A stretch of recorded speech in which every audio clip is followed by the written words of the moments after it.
Ó, não viu o irmão Daniel dar o like aí, ou dizer que está assistindo? Então, os irmãos que estão em Etoyocala, por favor, dê o sinal que vocês estão assistindo aí, senão depois não pode fazer a prova, ok?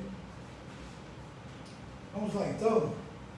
As 7 igrejas da Ásia, capítulos 2 e 3 de Apocalipse.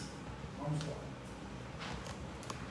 Como já falamos, as 7 igrejas foram escolhidas. Não existia só essas 7 igrejas, mas foi escolhida para dar um propósito de que como seriam as igrejas através dos séculos, né?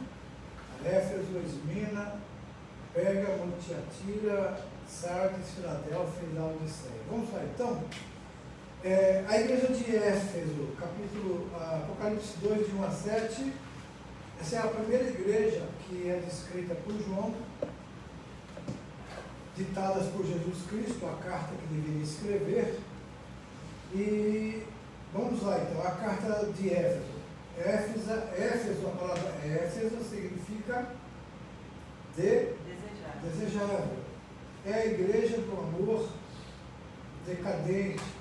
Representa a igreja do século I, que é a igreja da época apostólica. A igreja de Éfeso, ela foi muito bem estabelecida na doutrina bíblica. Paulo, ele ensinara a palavra de Deus ali durante 3 anos. Todos os ensinos básicos lhe foram ministrados, porque jamais deixei, como ele disse, de vos anunciar o quê? Então, todo desígnio significa o quê? Toda a mensagem de Deus, o evangelho pleno, né? Agora, pelo teor dessa epístola, se observa que aquela igreja era profundamente espiritual, porém, o juízo deve começar justamente na casa de Deus. E como está escrito lá em 1 Pedro 4,17, Éfeso era a igreja que João pastoreava quando foi desterrado para a solitária ilha de Pátimos, segundo a tradição cristã dos primeiros séculos. E o Senhor Jesus diz: conheço as tuas obras. Então é um fato que Jesus sabe o que fazemos para ele. Éfeso era uma igreja laboriosa, isso é, trabalhadora. Jesus gostava disso, Jesus elogia. Mas o que ele primeiramente quer de nós não é o nosso trabalho, e sim o quê? Nós mesmos. Isso é, o nosso amor para com ele.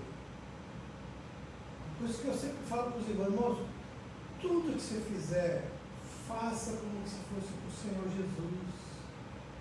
Você não vai estar fazendo para o pastor, vai estar fazendo para ajudar alguém, vai estar fazendo para cumprir uma ordem. Mas quando você faz para Jesus, é maravilhoso. Você não vai cobrar de ninguém reconhecimento, elogio. Você vai simplesmente dizer: eu fiz para o Senhor, né? Então é isso que Jesus estava falando com a igreja de Éfeso. Não é o nosso trabalho, é nós mesmos, é o nosso amor para com Ele, nossa dedicação total. E Deus, Ele mede a vida de um crente não pelo que ele anda fazendo na igreja para Ele, mas pelo que ele está sendo para Ele. Será que dá para entender isso? Mas se a gente trabalha, está preparando para o Senhor, o que ele está fazendo para o Senhor, é para Ele. Você está fazendo para Ele. Mas sondar qual é a real motivação para isso.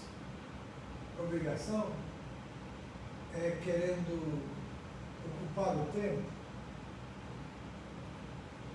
Jesus quer mais é a gente para Ele mesmo. Aí Ele vai direcionando a gente para o que Ele quer. Essa é a diferença. Então, na verdade, ele mostra que, ainda que o Senhor nada esquece do que fazemos para Ele, porque eu vejo as tuas obras, vejo Isto, no entanto, não substitui o nosso amor para com Ele. Que Ele estava dizendo, eu tenho, porém, contra ti, que o quê? Deixaste o primeiro amor. Cristo ter a primazia em tudo, em nosso ser. Essa frase de Jesus, ele disse o que? Abandonaste o teu primeiro amor. Mostra que ele vê muito bem aonde? Nossos corações e nosso interior. Não também o nosso exterior. Ele prova no versículos 2 e 3. Desse primeiro amor, temos um perfil na Epístola de Gálatas 5:22, né? Deus vê os corações e não somente as nossas obras. E ele fala, lembra-te, pois, de onde caíste. Caíste não significa que pecou, que caiu em pecado. Caíste é, você estava indo bem, fazia porque me amava, eu era o primeiro na sua vida, de repente o ativismo tomou lugar da necessidade de você fazer do que eu. Então Jesus viu essa diferença, aí ele falou, tenho porém contra ti, que abandonaste o teu primeiro amor. Mostra que ele vê muito bem. Então sabe, amados, faça, eu estou fazendo para o Senhor, é uma forma de você não esquecer quem Jesus é na sua vida. Porque se você fazer, a gente fez para a igreja, trabalhou tanto, nunca ninguém viu, nunca ninguém compreendeu, nunca ninguém reconheceu. Isso significa o quê? Isso aqui deixou o primeiro amor. Estava fazendo por outros motivos. Queria recompensa, queria reconhecimento. E não é isso que o Senhor espera de nós. Filha, deixa eu falar um negócio para você. Aí inventa. Acho que você está tentando frio. Senta no banco da cadeira de trás. Você usa agora, né? Porque não era para aventar ainda. Só você que está sentindo. Você senta bem, né? Ok. Então, lembremos, Deus vê o quê? O nosso coração. Agora, vamos lá. Se ele falou, lembra-te de onde caíste, é no ponto onde caíram que Deus, ele nos espera. Em Lucas 2,46, vemos que Jesus foi achado por seus pais exatamente onde foi deixado, isso é, no templo. E ele falou, arrepende-te. A mensagem de arrependimento não é somente para perdidos, amados, mas também para filhos de Deus. Feliz e vitorioso é o crente que sabe sempre se arrepender e deixar os seus erros. Né? Os nicolaítas, o que ele fala de nicolaítas? Era um partido que havia dentro da igreja, que Paulo, pelo Espírito Santo, avisara-os disso. E eram seguidores de um certo Nicolau, que visava implantar a lei da sucessão apostólica na igreja. Não se sabe se era o Nicolau, um dos diáconos que foi escolhido em Atos 6, ou se era outro Nicolau, mas ele fala que era um camarada que estava criando uma política dentro da igreja, sabe? E ao vencedor, muito embora a vida cristã esteja situada num campo de batalha, o cristão, ele sempre estará do lado vencedor, quando Jesus está na frente. Amém? 6:1. 2. Aí é tudo C, né? Ok. A igreja de Esmina e de Pérgamo. Esmina, bom, é a segunda igreja. A palavra Esmirna significa o quê? Amargura. O termo corresponde à substância mirra, que tornou-se o símbolo da morte. Esmirna é a igreja perseguida. ela representa o período de 100 a 312 depois de Cristo. A partir daí, o imperador Constantino aboliu as perseguições aos cristãos.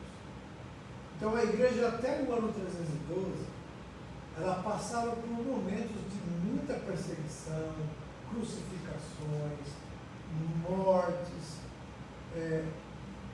O ano 312, esse imperador Constantino, romano, ele se converte ao cristianismo. Muitos dizem se converteu entre aspas, mas ele acaba se convertendo. Com isso, a perseguição agora ela termina, né? Então essa igreja esmina, que significa sofrimento, ela representa o ano 100 ao 312 depois de Cristo. Tereis tribulações de 10 dias, ele fala, né? O número 10 é o número perfeito completo na numerologia bíblica, e talvez indicando aqui que é o ciclo completo de perseguição naquela época. O dízimo bíblico, por exemplo, é percentual de todo o rendimento da pessoa, e por sua vez a palavra dia, em grande número de passagens da Bíblia, representa um período de tempo de extensão variável, como o dia de Jesus, o dia de Cristo, o dia do Senhor, o dia de Deus, o dia da eternidade. É um período de tempo. A expressão 10 dias pode se referir também, pois, às 10 perseguições que começou em 64 depois de Cristo e foi até o ano 305, sobre os 10 imperadores daquela época, e ainda aos últimos 10 anos do citado período, que foram, isso aqui é tudo, pode ser, não existe uma afirmação que seja isso exatamente, mas são os acontecimentos que nos fazem lembrar desses 10 dias que o Senhor falou, né? Esses 10 anos também foram sobre Diocleciano, o imperador romano.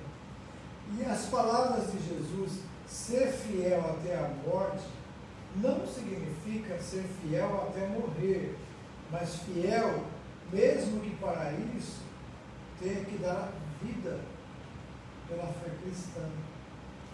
E essa é a nossa preocupação, né, mas será que estamos preparados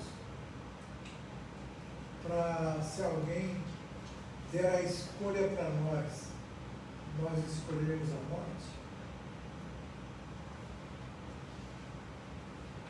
A igreja de Pérgamo, que é a terceira igreja, Apocalipse 2, 2 a 17, ela foi dirigida, essa carta, à igreja de Pérgamo, e a palavra Pérgamo parece significar casamento, que é a igreja mundana, isso é, como Constantino se converte, tudo agora ficou fácil, e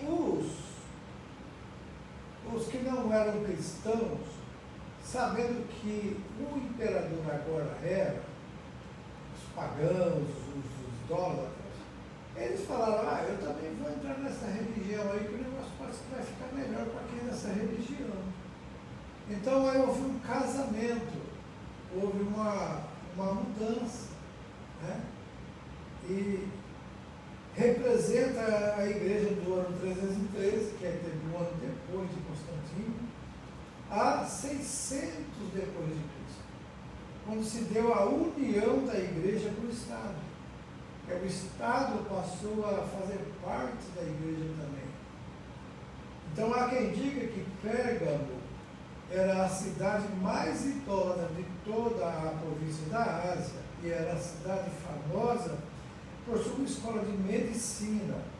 Esculápio, o deus da saúde, simbolizado por uma serpente, era adorado ali. Você pode ver, tudo que fala de medicina tem uma serpente numa vara, né? Assim. Conheço o lugar que habitas. O Senhor sabe o que está ocorrendo conosco, seja qual for o local, em casa, no emprego, em viagem, entre amigos, inimigos, quando sozinhos ou acompanhados. E ele falou que é ali onde está o trono de Satanás. Sem dúvida, é uma referência a uma seita pagã ocultista que mudou-se para Pérgamo na época, proveniente lá da Babilônia, o centro do espiritismo no tempo primitivo. Quando os conquistadores persas dominaram o mundo, vemos que, quando não conseguem enfraquecer a igreja por perseguição e sofrimento, o diabo procura fazê-lo pela corrupção da fé, adulterando a palavra de Deus e semeando falsas doutrinas. Veja que isso está acontecendo nos nossos dias. Antipas, mencionado por Jesus, pelo nome, indica que Deus conhece os seus pelo nome, e que significa carinho e atenção pessoal. É um cristão que vivia em Pérgamo, ele chama pelo nome as suas próprias ovelhas. Aí também tem um problema ali na igreja, a doutrina de Balaão. O que é isso? A mistura espiritual da igreja com o mundo quanto às suas práticas e procedimentos, perdendo assim a sua pureza e santidade. E foi isso que Balaão fez a Israel. O que Balaão fez? Toda vez que ele recebia dinheiro para amaldiçoar o povo de Israel, Deus dizia: não amaldiçoe, abençoe, porque eu te abençoar. E Balaque estava já ficando irritado com ele.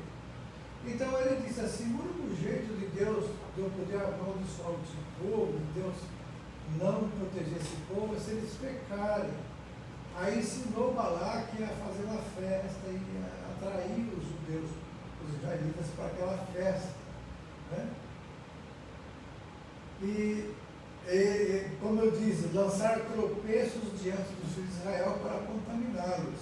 E assim, por conselho de Balaão, Israel profanou a separação do mal e interrompeu sua peregrinação para a terra prometida. Diz a palavra de Deus, em Número 25:1, que Israel deteve-se em Sitim, quando o povo estava próximo a Canaã, e a causa disso foi exatamente o que acabamos de mostrar. O mesmo acontece hoje. Sempre que a igreja se mistura com o mundo e com as suas práticas, ela para, se detém e imobiliza-se. E é a união da igreja com o mundo, como milhões estão querendo em oposição ao que Deus deseja. Tem pastores que estão trazendo os bailes, todos os costumes lá de fora para a igreja, para atrair jovens, para atrair pessoas. Estão até criando, amados, coisas assim como que, para que haja dentro da igreja uma situação de encontro de pessoas que não estão bem, querem alguma ajuda com relação a sexo, outras coisas, para que a igreja possa suprir isso também. Então, estão destruindo a pureza e a santidade que é exigida por Deus da igreja e do Senhor, trazendo então uma contaminação para a igreja, porque eles acham que tudo é ser liberdade. E inclusive os costumes da moda do mundo para a igreja, com relação a roupas, tudo isso é maligno, é diabólico, e depois de instituído e permitido, para tirar é muito difícil. Então, nós sempre falamos, agora, quem quiser desobedecer, desobedeça e pague o preço. Mas, se vista com pudor e modéstia, com traje decente, se vista de uma forma como filha de Deus, como filho de Deus. Senão vai ser como prostituta, como prostituto, como desviado, como pagão, e está profanando as coisas de Deus. O nosso corpo é o que, amados? É o templo do Espírito Santo, não é para ser cobiçado, não é para ser um corpo que seja desejado para o pecado. Por isso, quem faz isso está pecando contra Deus diretamente e contra a igreja do Senhor. A gente ensina. E Balaão ensinou a imoralidade para o povo. Ele falou, ó, Balaque promoveu uma festa lá, e o povo já foi assistir, foi só assistir. E aí entrou na dança. E aí depois teve que morrer muita gente. Morreu muita gente. E tem muita gente morrendo nas igrejas hoje. Espiritualmente falando, está morrendo. Muita gente. Por causa da sensualidade, da permissividade, do não tem nada a ver, isso não tem nada a ver, isso não é problema, isso não é pecado. Está morrendo muita gente hoje. Mas nós vamos continuar em cima da palavra de Deus. Quem não aceitar, quem não gostar, é livre para escolher o que quiser. Mas a palavra de Deus vai continuar sendo pregada, ensinada como ela é. Porque sede santo, porque eu sou santo, diz o Senhor. Há muitos dizem, você não tem amor, o pastor discrimina as pessoas, o pastor é isso. Não. O problema não é o pastor, é a Bíblia. E ninguém quer aceitar o que a Bíblia diz. Eles querem mudar, mudou os tempos, tem que mudar a Bíblia também. É isso que eles querem. Então, pode mudar. Eu quero ir para o céu e quero levar a igreja junto comigo. Amém? Há ainda dois males citados na Bíblia da parte de Balaão. Caminho de Balaão. O que é esse caminho? Ele mostra que ele queria ganhar prêmio oferecido por Balaque e ao mesmo tempo agradar a Deus. É impossível, mas está bem com o mundo e está bem com Deus. E muita gente hoje está querendo fazer isso. Vemos hoje obreiros igualmente mercenários abraçando o ministério evangélico como se esse fosse profissão rentável. Tem gente na igreja, lá no Brasil, ela ensinando como abrir igreja e ganhar dinheiro. Dá as dicas como alugar um salão, como comprar as cadeiras, como vai ter, e fala dos dízimos das ofertas, e de ofertas da primícia e tudo mais, para enriquecer. Dão curso. E um camarada foi lá só para ver como que era isso, perguntou para o pastor. Pastor, depois do culto a gente conversa. Aí ele mesmo, ele não era crente, ele nem queria fazer isso, ele estava fazendo a pesquisa. Infelizmente, ele descobriu que esse pastor ia ensinar para ele todos os passos. E ele ia passar uma parte para o pastor. Esses são os mercenários que a Bíblia fala. Vão mercadejar com a minha palavra. Para esses, Deus tem um destino e um momento certo. Pode ter certeza. É o profissionalismo espiritual hoje em comum nas igrejas por toda parte. Crentes que transformaram as práticas de vida cristã, tanto as individuais como as do culto coletivo, em secularismo ou profissionalismo puro.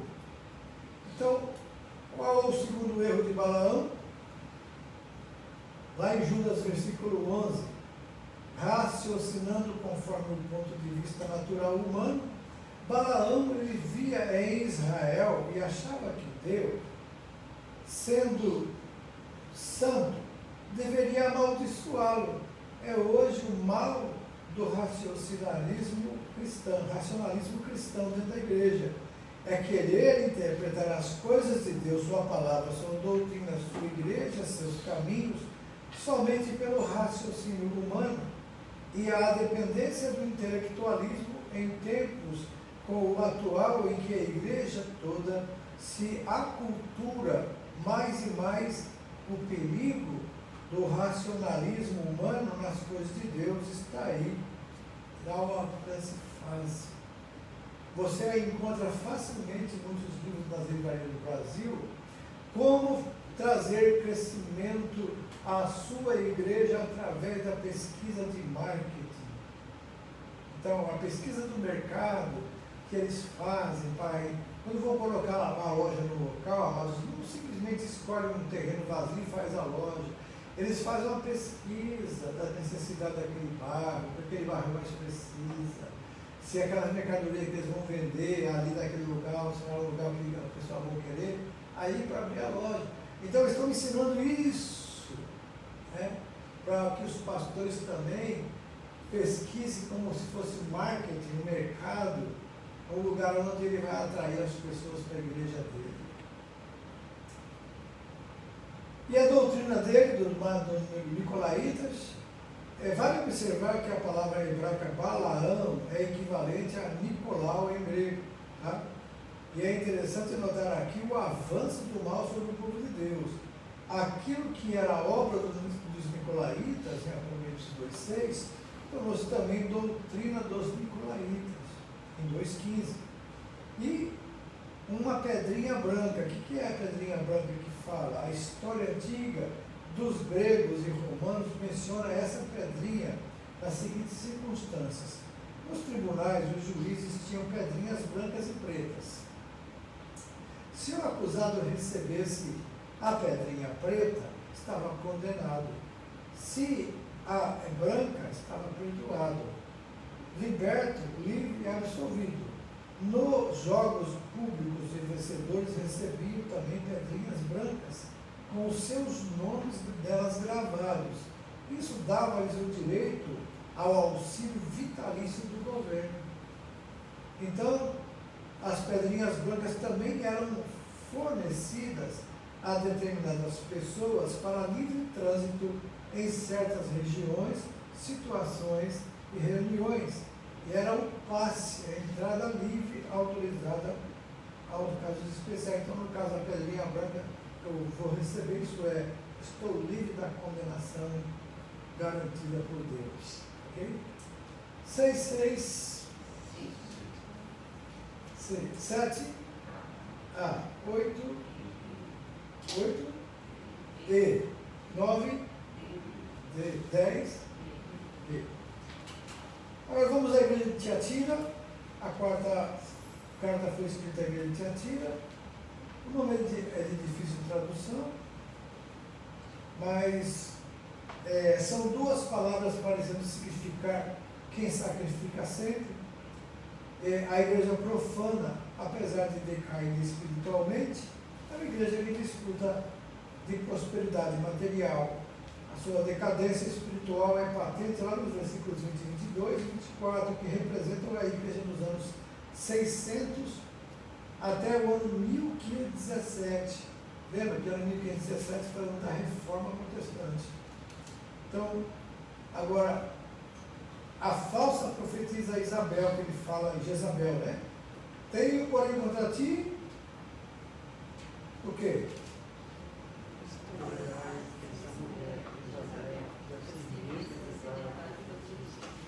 Não somente em si, mas ainda servir os servos, praticar a justiça, da poder e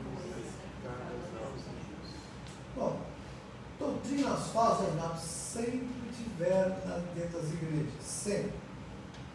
Agora, ainda mais essas que seduzam os meus servos, ele fala assim, a comer coisas sacrificadas a ídolos, né? Às vezes não são doutrinas totalmente falsas, mas são adulteradas. Essas não são ainda piores, porque a visão do Espírito Santo pode dirigir os fiéis à distinção, ou o discernimento que eu falei, entre o joio e o trigo. O diabo é mais cruel quando atua como anjo de luz e ministro da justiça do que como lobo devorador. No primeiro caso, ele aí se apresenta inofensivo, mas no segundo vem rugindo, que facilita que você descubra. Agora, Jezabel é o terceiro elemento pernicioso citado nas cartas endereçadas às 7 igrejas. Primeiro foram os Nicolaitas, depois Balaão e por último Jezabel. Essa era uma falsa profetisa de Tiatira. Muitas doutrinas e credos heréticos têm sido fundados e promovidos por mulheres, como a ciência cristã e o teosofismo. Como cetro de ferro, isso é melhor entendido à luz de 1 Coríntios 15, e então virá o fim, quando ele entregar o reino de Deus ao Pai, quando houver destruído todo o principado, bem como toda a potestade e poder, porque convém que ele reine até que haja posto todos os seus inimigos por debaixo dos seus pés, e o último inimigo a ser destruído é a morte. Agora vem a igreja de Sardes. O nome dela significa os que escapam ou remanescente. É uma igreja morta, representa a igreja do período lá de 1518 até 1750, que teve o início da intensa fase contemporânea de evangelização e missões. O final do período viu homens valorosos na fé, como Adoniram Judson, George Whitefield, John Wesley e outros. Então, tens nome de que vives, mas está morto.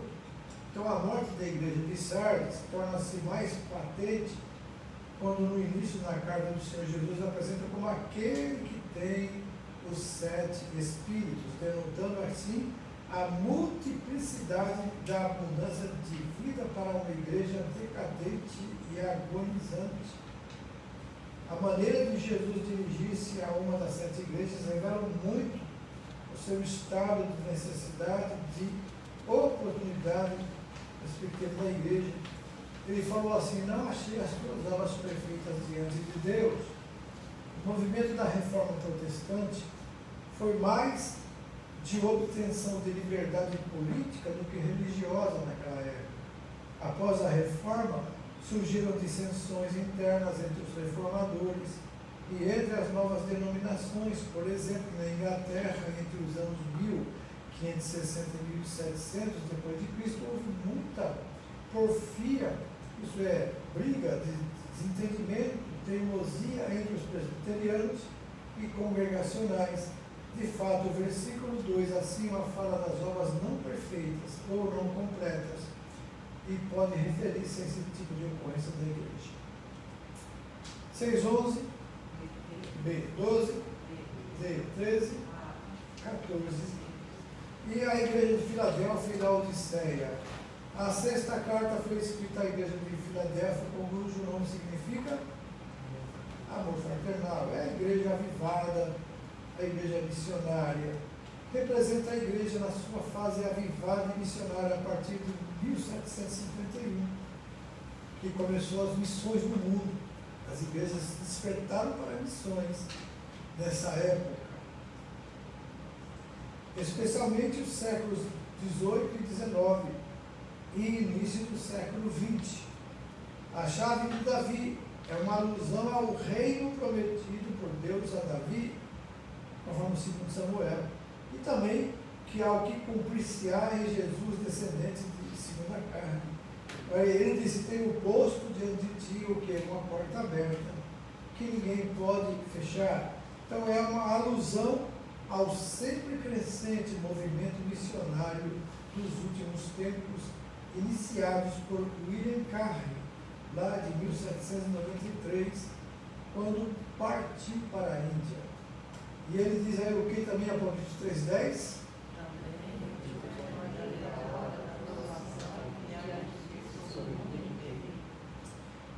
Essa igreja, Filadélfia, é a igreja que vai ser arrebatada. O que é Filadélfia? É os crentes do mundo inteiro que têm esse coração missionário, fiel, que não nega a palavra de Deus, que permanece fiel, embora tendo pouca força, guardou a palavra e mantiveste o meu nome. Então o texto mostra que a grande tribulação, é uma referência aqui a essa aprovação que é de sobre todo mundo. Então essa igreja será poupada. E o texto ainda mostra que a grande tribulação terá alcance mundial, sabendo que nós, por outras passagens da Escritura, que ela terá o seu centro na Palestina. Né? E a igreja de Laodiceia é a última igreja.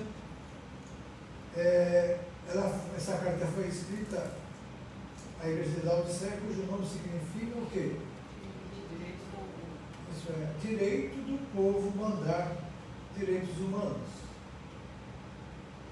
É a igreja morna, representa a igreja nos dias finais dessa dispensação, Profeticamente, essa igreja é contemporânea à anterior, isso é, as duas estão caminhando juntas.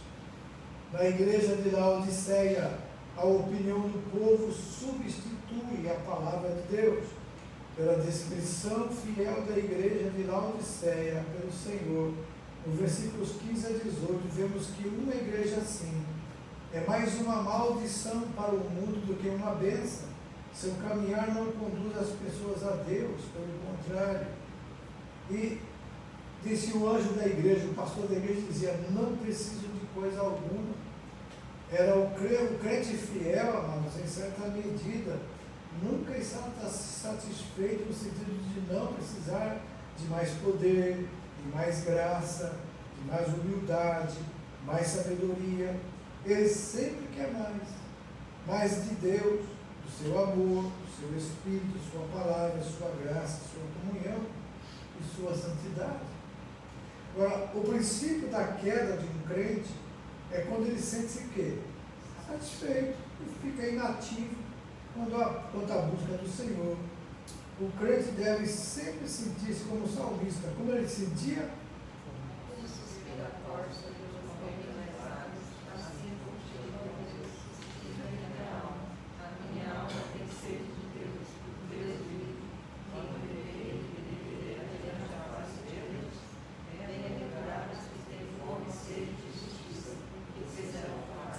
Então, aí temos esse tipo de sede e também de fome espiritual. É uma pergunta que cada um de nós deve fazer a si mesmo. Essas devem ser coisas normais de todo crente. Crente que nasceu de novo, né? Renovado no Espírito. E o Senhor Jesus disse o quê? Eis que estou à porta e bato. Olha, amados, Jesus está fora da igreja, hein? Não é verdade? E quando fala igreja, fala o seu coração, o meu coração. Eu estou batendo na porta. Eu estou na porta e bato. É o quadro mais triste do mundo. Cristo expulso da sua igreja e ansioso por entrar nela. Expulso da nação israelita pela rejeição, expulso do mundo pela sua crucificação, expulso da igreja pelo mundanismo, pelo modernismo. Mesmo assim, em todo o versículo 20, vemos o insondável amor do Senhor por sua igreja. Olha, Jesus foi exposto para fora e ele está batendo na porta para voltar. Cearei com ele e ele comigo. A ceia é a última revelação, ou a última refeição do dia. Assim como a um cristianismo morno, Jesus apela até o fim do dia da graça, né? A porta da graça está para se fechar, mas Jesus está à porta batendo, para que o povo volte-se para Ele. Isso indica, amados, que o período da igreja de Laodiceia é o último dia da graça, antes que venha o raiar de um novo tempo para a igreja. A maior promessa a uma igreja, ao vencedor, dar-lhe-ei sentar-se comigo no meu trono, assim como também eu venci e me sentei com meu Pai no seu trono. A graça maravilhosa às igrejas foi a de Laodiceia, isso é, quer dizer que a igreja mais decadente, o crente mais distanciado, o mais frio, ainda pode alcançar o mais alto estado espiritual, arrepender-se, andar firme e perseverante com Deus, como no princípio. E lá, voltando lá para Éfeso, a primeira carta, volta ao primeiro amor. Jesus e seu trono, sentar-se comigo no meu trono, assim como eu também venci e me sentei com meu Pai no seu trono. Brevemente, Jesus sentar-se-á no seu próprio trono. Glória a Deus. Aí você tem um quadro das 7 igrejas, e aquelas que receberam elogios e aquelas que receberam reprimendas, né, irmãos? Amém? 6,15 16 e 17, C. 18, 19, 20 e 21, B. Muito bem. Terminamos. Foi mais rápido agora, né? Vocês têm 10 minutos para fazer a prova.